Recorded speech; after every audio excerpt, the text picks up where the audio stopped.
This conference will now be recorded. So indirect evidences are biochemical markers, immunological techniques, supportive investigations like any BCG test or Monto test or tuberculin test, and blood examination, radiology, and family screening.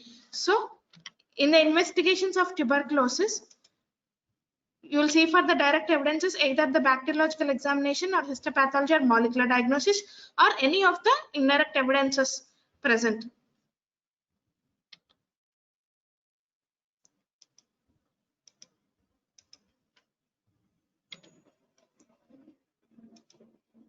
So coming to the bacteriology, so first you will do your test on the specimen. You will identify a specimen. Like if you say sputum, you collect it by expectoration method or bronchoscopic aspiration from the trachea and bronchi itself. You put a bronchoscope and aspirate the tracheal fluid or the bronchial fluid.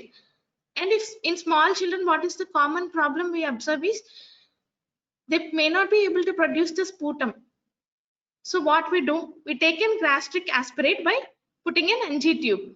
So we collect the gastric fluid.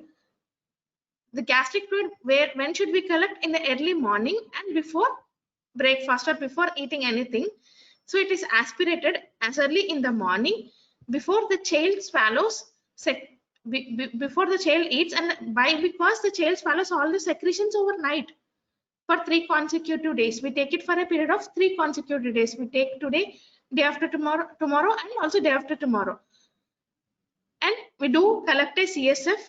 We can do in the CSF itself any serous fluids or urine or any pus. These are the different sites from where we investigate for the bacteria. Coming to the staining, we use different types of stain, and the most common and a shortener for you is the Jean-Nelson staining technique, Oramin rhodamin stain and fluorescent microscopy, sodium hydroxide 2%, which is used as a liquefying agent and also digestant. Concentration by centrifugation, you do a concentration by centrifugation, and acid fast bacilli in concentration of greater than 10,000 per each ml can be detected by smear examination. This is one of the tests.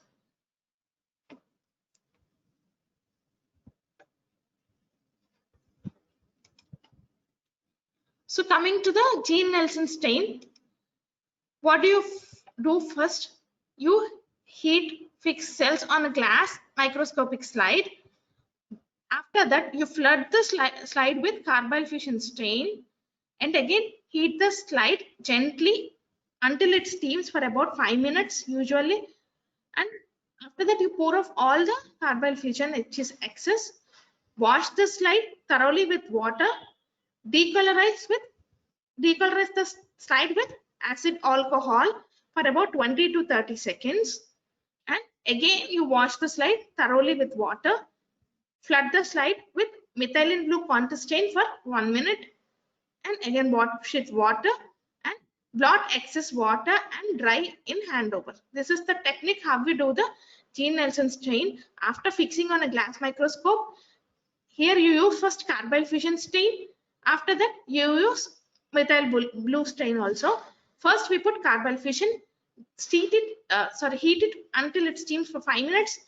Then pour off the excess, wash it with water, decolorize it with acid alcohol, wash it again with water, then you put the methylene blue stain, wash it with water and blot excess water and dry in and hand over.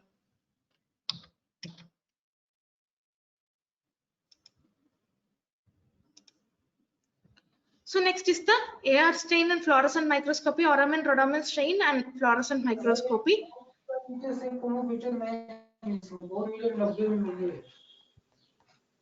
The flames.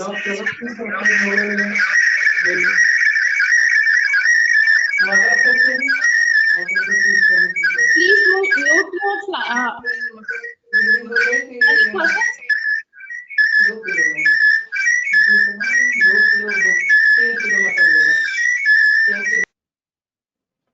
Okay, thank you. So the flame slides to heat fix, then flood the stain with Oramin rhodamin stain and allow it to stain it for 20 minutes.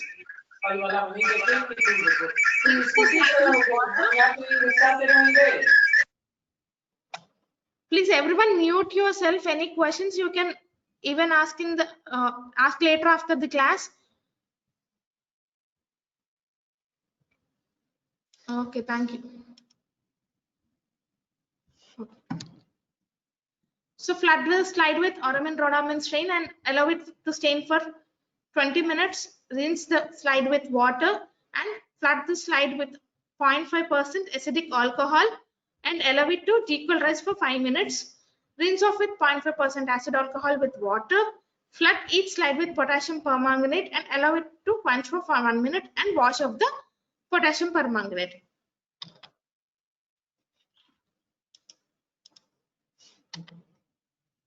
So when you want to do a culture, what is the type of media you want to use is solid media like Lowenstein-Jensen medium, LJ medium, you already know this, and Dorset's medium and Petroff medium. Liquid media like Middlebrooks medium, and disadvantages of culture are difficult to collect the sputum, CSF and others, and it takes a very long time, like 2 to 8 weeks for result. By the time the result comes, the patient may go into severe forms of tuberculosis.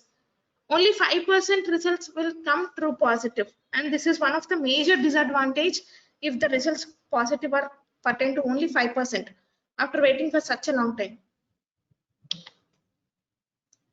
So what are the recent culture techniques to minimize these disadvantages are radiometric culture system, duration time of 8 to 14 days, that is 1 week to 2 weeks. Radiolabeled substrate is used. Growth of AFP is detected radiometrically by measuring the metabolite radiolabeled CO2 that is released. And others are Septicek modified Middlebrook broth is used. Rapid slide culture method, Mycobacterium growth inhibited tubes. But most commonly used and most important is your Bactic, which has gained importance in the recent period. Bactic, for 1 to 2 weeks you can get the report and you measure the radiolabeled CO2 that is released. Next, coming to the histopathology. Histological examination shows an evidence of delayed hypersensitivity reactions. There is classical appearance of caseating necrosis. Tuberculosis follicle consists of caseating central necrosis.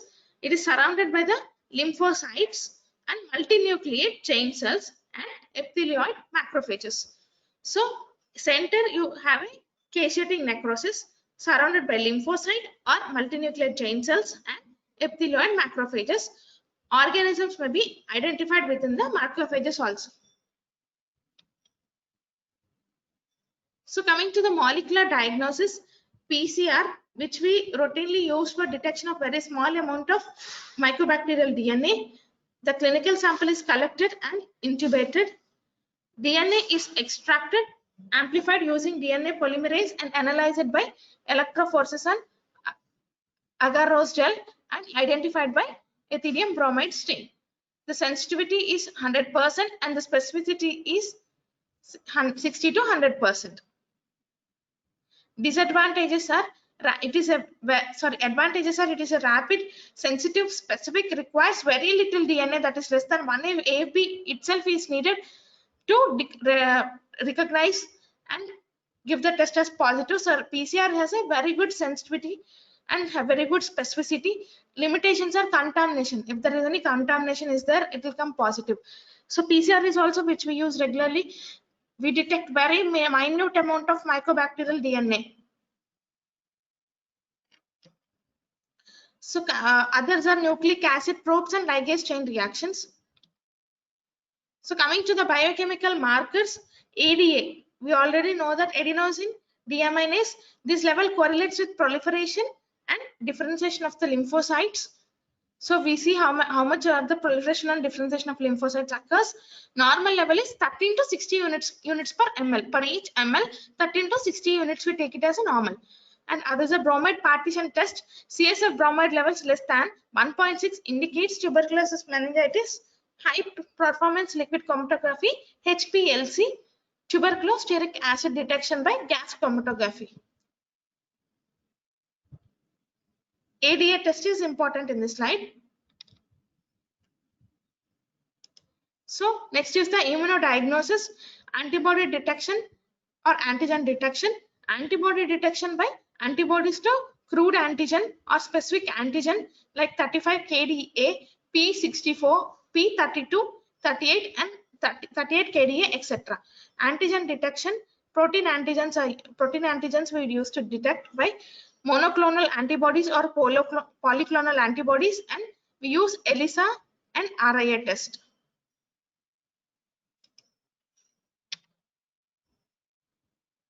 Tuberculin skin test. You have a delayed type of hypersensitivity reaction when we give this tuberculin skin test. So when we ask them to come after 48 hours or 72 hours. T cells sensitized by prior infection are recruited to the skin. In the skin, they release lymphokines. These are the substances that induce induration through local vasodilatation mechanism. There will be edema, there might be fibrin deposition and recruitment of other inflammatory cells to the area.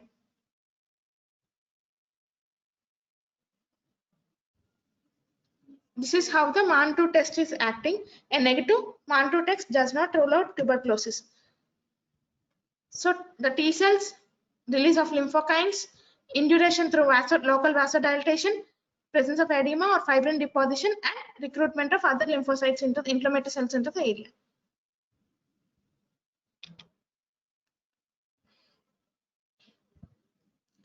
So procedure: locate the injection site 5 to 10 mm, 5 to 10 centimeter, that is 2 to 4 inches below elbow joint. Select an area of free barriers, examples like any absence of scar free area and sore free area. You have to select them. Usually give on a left arm. Prepare syringe. Check expiry date on vial. Use a single dose tuberculin syringe with a short 27 gauge needle with a short bevel. Fill the syringe with 0.1 ml of tuberculin. Inject tuberculin. Insert the needle slowly at an angle of 12 to 15 degrees. Needle should never be visible just below the skin surface.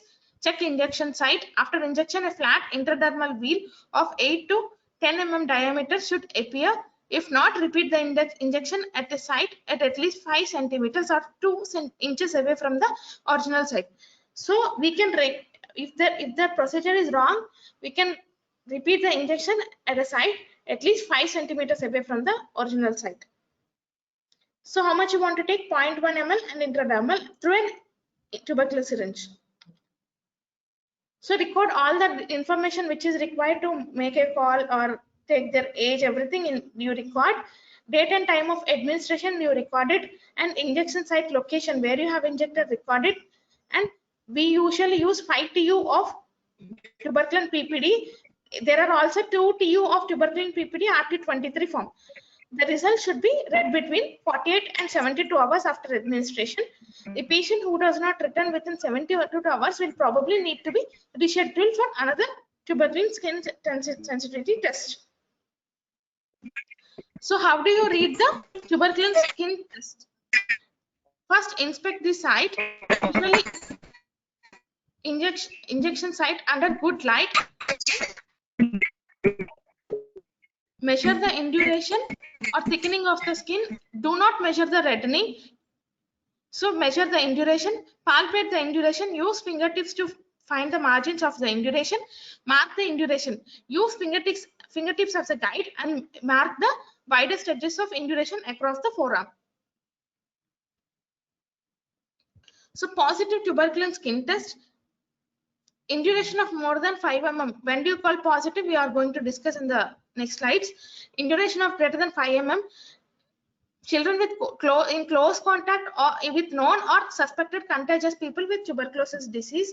That is one condition. Or the child is suspected to have tuberculosis disease. Then do other tests like chest X-ray consistent with active or previous tubercular disease or clinical evidence of previous disease. So when it is more than 5, you suspect whether the child is in contact or take the child for an X-ray and other tests also and look for any other clinical evidence. And also you ask whether the child is receiving any immunosuppressive therapy or the child is already an immunosuppressant like HIV infection. These are all the conditions where you get more than 5. Any contact, presence of previous disease or clinical evidence, look for others, and immunosuppression. If the induration is greater than 10 mm, then see whether the child is at increased risk of disseminated TB. Child younger than 4 years of age or children with other medical conditions like Hodgkin's lymphoma, diabetes or chronic renal failure or malnutrition also should be asked. Children with increased exposure to TB disease, children born with high prevalence regions of world, children frequently exposed to adults who are HIV infected, homeless or users of various drugs, and residents of nursing homes or migrant farm workers, children who travel to high prevalent regions of the world.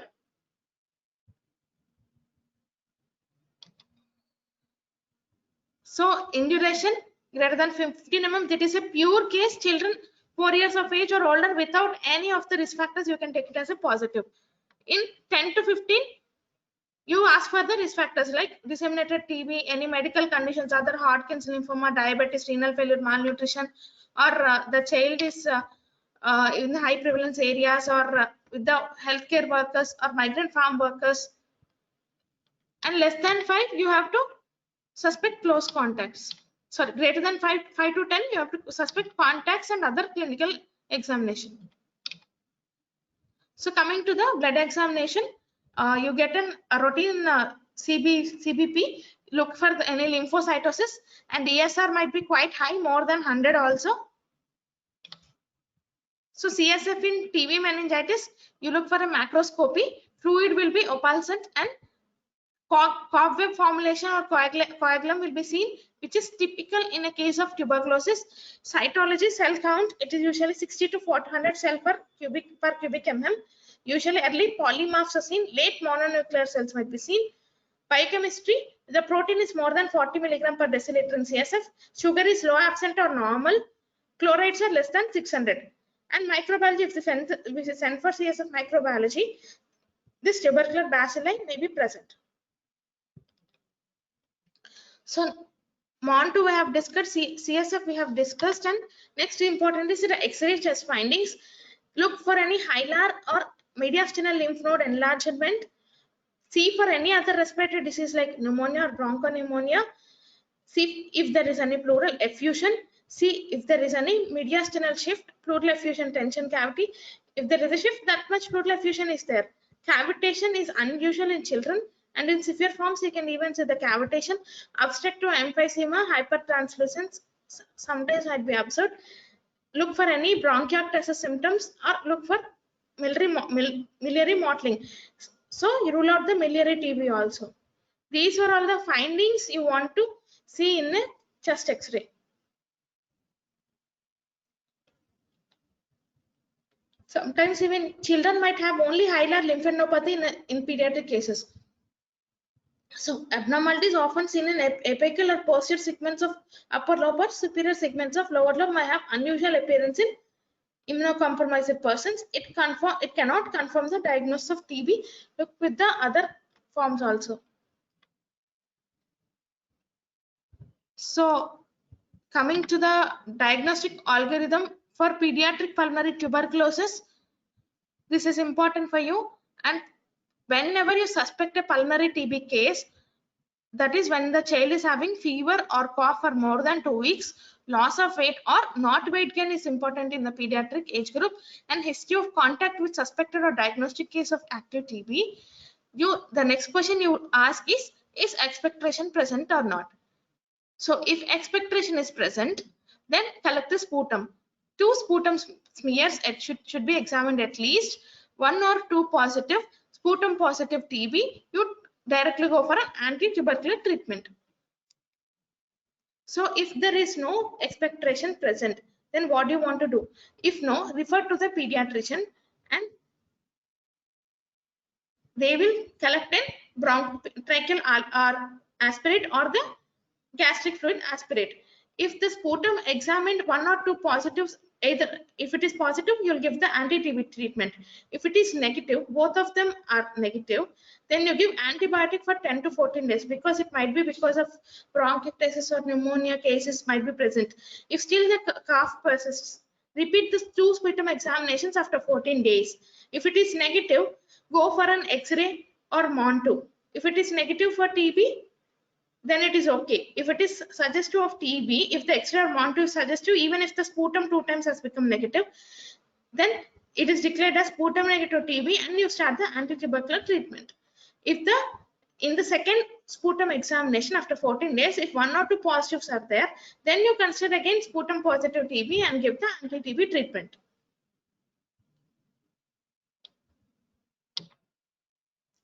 So what are all the definitions you see in a case of tuberculosis? New case patient who had not taken any tubercular treatment previously or has not taken for less than 4 weeks. Sorry, or has taken for less than 4 weeks. Relapse, that is the patient is a new patient, or within 4 weeks of treatment you call it as a new case. Relapse, patient declared cured or completed therapy in the past and now he has a classic evidence of reoccurrence. Treatment after default, a patient who has treated for at least 4 weeks and comes after interruption of treatment for 2 months and has active disease. Failure to respond, a case of pediatric tuberculosis who fails to have bacteriological conversion to negative status or who fails to respond clinically or who deteriorates after 3 months of complete intensive phase or compliant intensive phase. He is called as a responder. Failure to responder. New case is already new case and treatment within 4 weeks. If the patient comes, that is a new case. Relapse is declared cured, but again evidence of recurrence. Treatment after default is treated for at least 4 weeks and comes after interruption of treatment for 2 months with active and is having active disease. Failure to respond is after 3 months of compliant intensive phase, no conversion of bacterial status to negative or no clinical response or deteriorating within 3 months, then he shall be given to have failure to respond. So what is the treatment you want to use? You want to categorize into new cases or previously treated cases. Type of patient is new cases is new smear positive TB, new smear negative pulmonary tuberculosis, and new extra pulmonary tuberculosis. In previously treated cases are relapse, failure to respond, and treatment after default. So now only 2 forms are there, new cases and previously treated cases. In the new cases, you have an intensive phase and a continuation phase. Intensive phase 2 HR-ZD for 3 months and continuation phase for 4 HR-3. So previously treated cases, you want to give 2 HR-ZD, yes, all of them for 3 months and plus 1 HR-ZE for 3 months and in continuation phase for 5 months of HRE for 3 days.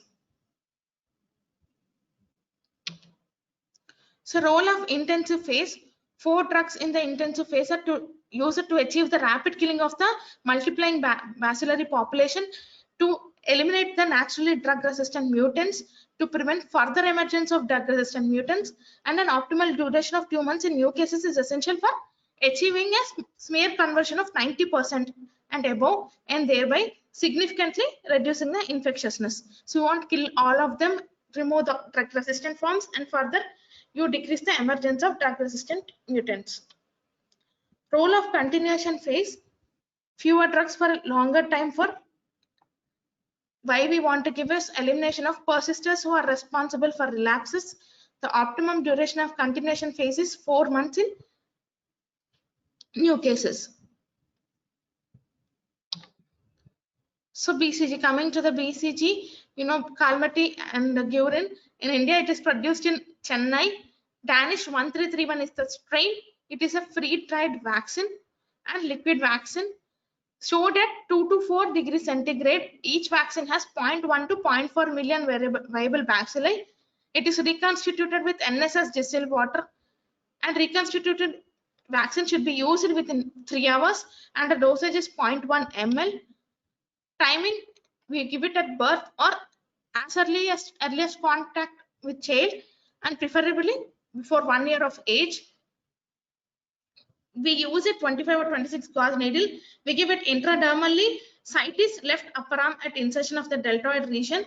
IUGR should not be a reason for delaying the vaccination. So you can give it for IUGR also. 50% effective in preventing pulmonary tuberculosis in adults and children. And the positive effect is much more for meningeal tuberculosis and disseminated forms of tuberculosis. So in disseminated forms, you even have a 80%. So you treat the tuberculosis, and this is the prevention. BCG is the prevention. So what are all the contraindications for a BCG vaccine? Those are impaired immunity in leukemia, lymphoma, other malignancies, HIV, and congenital immunodeficiency. If the child is taking any immunosuppressive therapy like steroids or irradiation or alkylating agents, any viral infection recently like measles, varicella, and hepatitis B, try to give the vaccine 4 to 6 weeks later. Because all these viruses will cause immunosuppression. If received immunoglobulin, postpone vaccination for 3 months. So what are all the events following BCG vaccination? 0.1 ml if you introduce into an intradermal region. First you see a wheal of 8 mm. Wheal gets absorbed in half an hour. Induration at injection site at 3 weeks. You see a lump of 6 to 10 mm at 6th week, not painful but tender, and it softens with pus formations, and sometimes it gives a discharge also. It heals completely by 12 weeks with a scar of 5 to 7 mm. So this is about the treatment and prophylaxis. Thank you.